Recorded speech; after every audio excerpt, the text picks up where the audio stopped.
You are listening to the Thriving Empire podcast with Stephanie Holland, episode 17. Welcome to the Thriving Empire podcast, where it's all about stabilizing the roller coaster of starting up so that you can launch your ideas with more passion, purpose, and vision. I'm your host, strategist, traveler, and coconut macaroon addict, Stephanie Holland. So let's get started. Well, hello. How are you, beautiful human? I'm fantastic. I'm staring at my favorite view from my favorite cafe today while I'm back home in Mexico for a few weeks.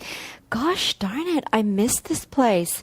Sorry, Guatemala, I love you too, but Mexico, honestly, the first time I arrived here, my heart just skipped a beat. It's like a soulmate, but a soul place. So what do you love about your favorite home? I think what I love most is my 4.5-kilometer beach right on my doorstep. And it's also just my favorite arrival of all the places I've ever lived. I love arriving here, and I love seeing the beach as we descend on the plane. It's like, woohoo, I'm home. Puerto Escondido. Oh my gosh, I love you. So listen, before we start today's show, I want to let you know that next week I'm opening up access to my signature program, Kickstart Your Mini Empire in 28 Days. And I'm opening it up for a limited time only. It's all about cultivating killer confidence, a flawless foundation, and a focused game plan for your ideas, whether you're yet to start or you've started and are going around in circles. Been there, done that. Stop doing that. Just head over to stephanieholland.co/kickstart for more info and to join the interest list. And I'll let you know as soon as it opens for registration next week, Tuesday, 26th of March. Now, if you're listening in the future, person of the future, head over to the same link to get info about the next registration period. Now, this week, we're continuing with the theme of cultivating a failure-proof mindset. It is so powerful to shift your ideas about what failure and success mean, both of them, failure and success, and really understand how failure can help you and how actually success can also actually sometimes hinder you. But I'm not going to beat down success right now. Obviously, it's what we're striving for. We're looking for various degrees of personal, professional, commercial success. It's just that success is loaded with the same potential for learning and becoming. And the process of becoming I talk about in terms of considering the person we become as a result of striving towards our goals. And it's got the same potential for learning and becoming as failure, but success is often overlooked in that sense because we're distracted by the positive results and the ego's desire to really bathe in the glory of those results. But anyway, that's for another time. This section of the podcast is much more about shifting our perspective about failure per se. So launching your own ideas really forces you to confront your idea of failure head on because you fail really fast. And in this sense, it really invites you to develop a whole new perspective about what failure really is. Now, you've already heard dozens of cliches like fail your way to success and fail fast and fail well. And that's part of it. But honestly, it's not even about failure itself, the actual concept of failure. I don't think you actually ever need to fail. It's really much more about changing your whole attitudes towards the results you generate and thinking of those results simply as feedback. Now, I've mentioned before the idea that business is just a series of hypotheses, experiments, and results on repeat. So if you don't get the results you want, you just continue tweaking your hypothesis and experiments until you do get the results you want. And even when you do get the results you want, you up-level your goals and you create new hypotheses and experiments until you hit those new goals too. And that process really never stops. That's actually just what business is. Now, I recently met a hostel owner in Guatemala who, together with his two business partners, has created the most incredible place and experience for travelers. They've literally turned a beach into a desolate beach into a destination that didn't even exist before because A, you couldn't get there, and B, even if you did, there was nowhere to stay and nothing to eat. You know, we're not that capable that we can just climb palm trees to get coconuts and fish. I mean, I don't know that many people could fish for dinner. Literally, there was nothing to eat until these people set up their hostel there. So you couldn't even enjoy being in paradise because paradise, as you know from watching Survivor all these years on TV, can turn into hell pretty fast. But this one guy, he's so full of ideas and so ready to get his teeth into another project. Now, this is his third formal business, I think. He's probably going to tell me that I'm wrong. But anyway, as far as I know, this is his third business. And he's going to use everything he's learned and everything he's become to breathe life into his fourth idea as well. So people like this with true entrepreneur spirit don't even realize how good they are at creating something from nothing, an entire profitable business on an empty plot of sand, all from their imagination with only a credit card and no investment and nothing else. So inspiring. And he's going to do it again with this fourth idea, not because he knows exactly how, but because he'll create a hypothesis and experiment and analyze the result on repeat. Poco a poco, as they say in Spanish, little by little. It is so cool. So before, when I say that I don't think you ever need to fail, what I mean is that when you focus on results, the results you generate at each stage, at each juncture, at each milestone, all you'll be doing, whether you've created the results you want or not, is trying something new to get different results or better results every single time. So every time you send an email to get better click-through rates, every time you promote a Facebook live show, every time you host a webinar, every time you launch a new service, every time you open registration to your online training program, every time you start a new business. So a few moments ago when I said that launching your ideas invites you to develop a whole new perspective, that's a really gentle way of saying what I really mean, which is it forces you to embrace a complete paradigm shift.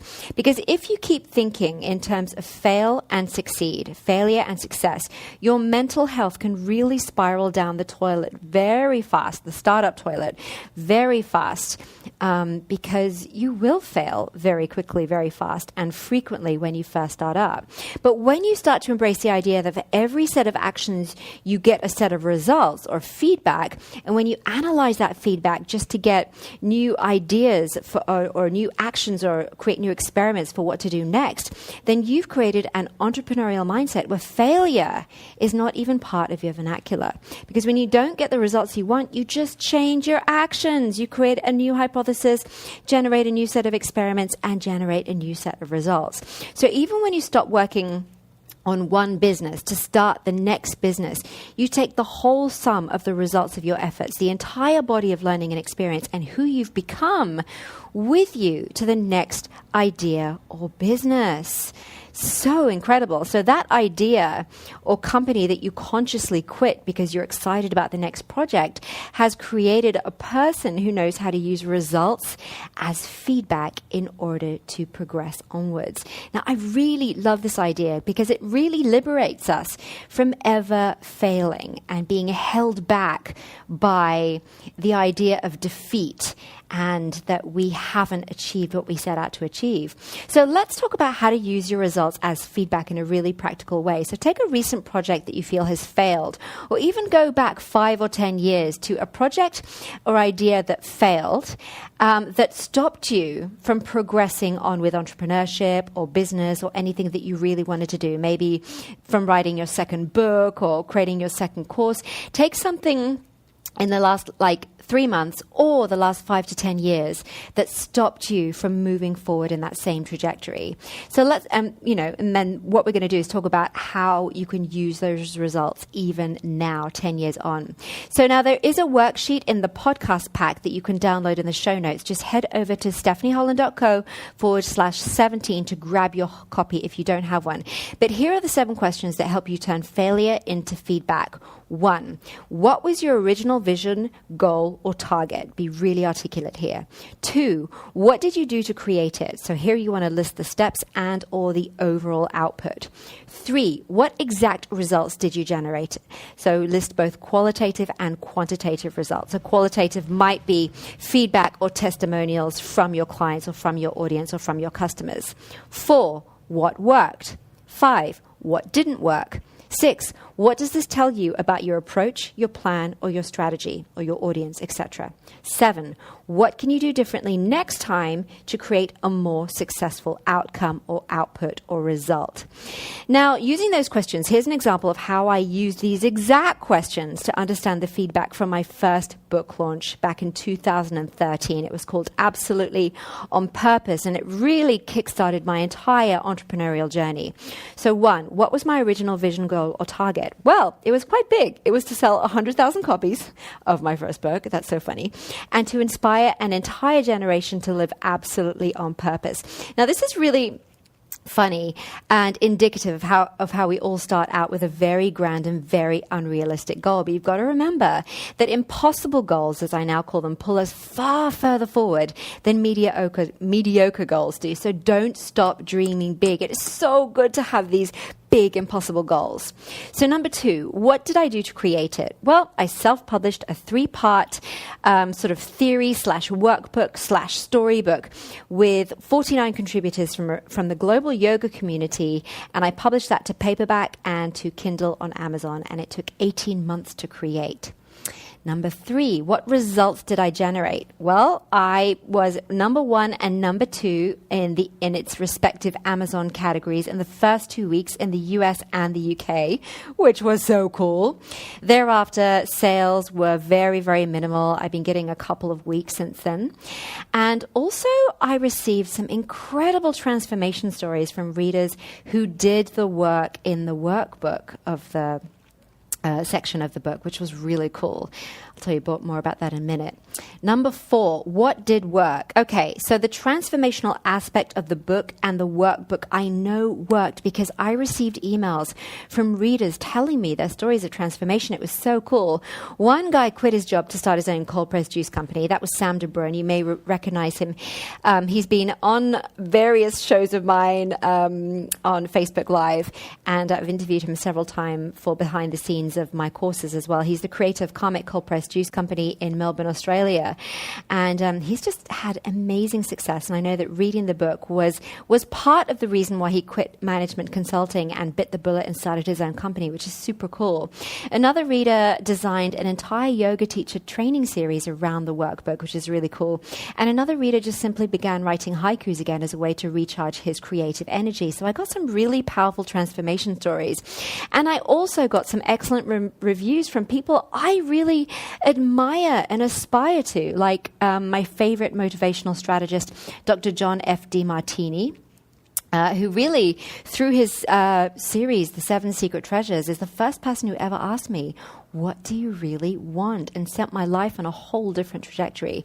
And also peers like Dominic from Escape the City. So that was really cool. I got some very, very cool reviews and testimonials from people that I respect a lot.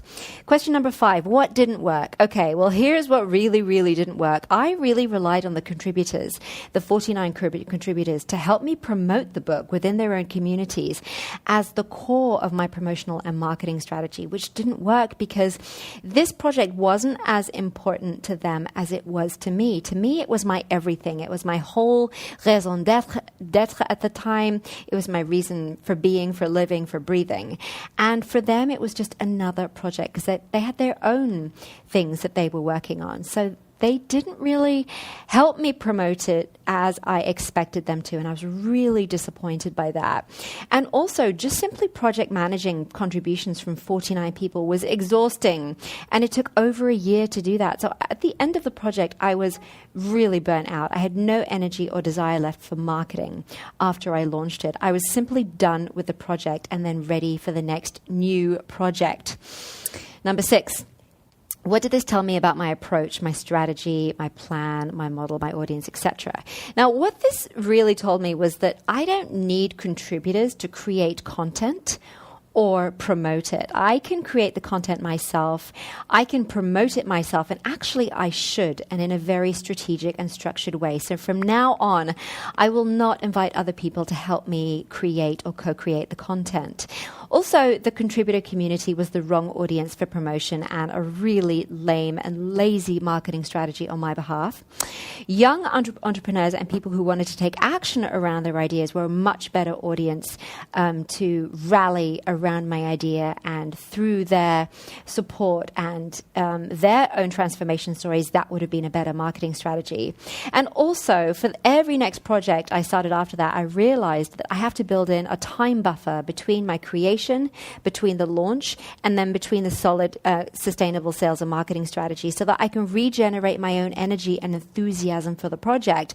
I was really, really exhausted and burnt out after that project, and I was just ready to move on. So I really didn't give that project the due diligence it deserved in terms of sales and marketing. So number 7, this is the last question. And you can see how snappy you can answer these questions. You just can go boom, boom, boom. This can be a 15-minute process, but it is so valuable. So question number 7, what could I do differently? Here's what I decided I could do differently. I could write the second edition aligned much more closely to my original vision of the book, which was simply a transformational workbook. Now, I still haven't written that second edition. I ended up writing my second book. As I told you, I was done with a project and really just wanted to get into my next project, which actually ended up being coaching one-on-one with brand new entrepreneurs who have no idea about business. So I haven't actually done that yet, but it really has been on the back burner and on my larger big picture to-do list for a while, and I do want to do that eventually. Also, I realize that, as I said already, I will never ask contributors to contribute ever again. I think that it's much more powerful to generate content through interviews, for example, through podcast interviews, through live streaming interviews. But when it comes to getting people to actually write things down for a book type format, never again. It was so labor intensive and very stressful. I was chasing people for months on end, and that gave me zero control over my own timeline, which drove me bonkers. I learned that I need control over my own timeline. I also learned that most people never do what they say they'll do within the time frame they promise.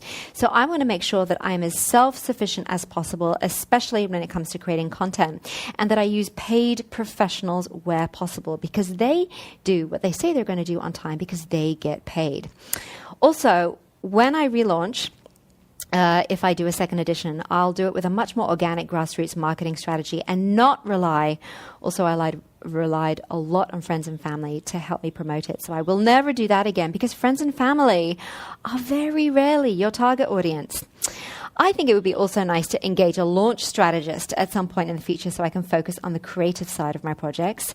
And then also I decided I would use multimedia to make the content a lot more actionable so that the action takers can get results faster, and also use content as a content marketing strategy to help my audience get results ahead of time. So 5 years later, 5 years after I documented all those learnings, which actually was really cool for me to read through that, because I've actually put this in some content that I created about my book a little bit later. And in fact, this is the example that I use in the podcast study pack as well. But 5 years later, as a result of that exact exercise, I really feel like that book project was a huge success. Now, I didn't sell many copies, and I still haven't, and it hasn't generated income for me per se, but the person I became as a result of that project is the person who kept going on with her ideas and was very excited about launching her ideas into the world. And really, that project is responsible for who I am now 5 years later. That project, during that project, I met massive rejection for the first time in my life, from asking people to review it, from asking friends and family to buy copies, from asking people to contribute. There were so many people who said no. I think I got 15% yes rate. And that massive rejection was really, really good for me because I had to overcome that in order to keep going with my project. I also had to develop a lot of patience and compassion with people, with the contributors, because a lot of them didn't do what they said they were going to do. And I am not a patient person, nor was I a very compassionate person. And this was really tested. I really had to cultivate those two qualities. So I'm so grateful for this project for helping me do that. And it also meant that my next book project, The Freedom Philosophy, was faster to create, easier to publish it, and now I'm using the content that I created for it in a completely different way. And I wouldn't have been able to do that without the learnings from the first book project. So the second book project, The Freedom Philosophy, is the foundation for my first course, and it's the foundation for this entire podcast. And the foundational ideas within it are evolving as I live them, and how I teach them is evolving too. too. I would never have imagined that I would be teaching the ideas of my second book through a podcast, or that the podcast study pack, which is the workbook, would be a way to help my audience dive deep and integrate the concepts of the book more easily and quickly.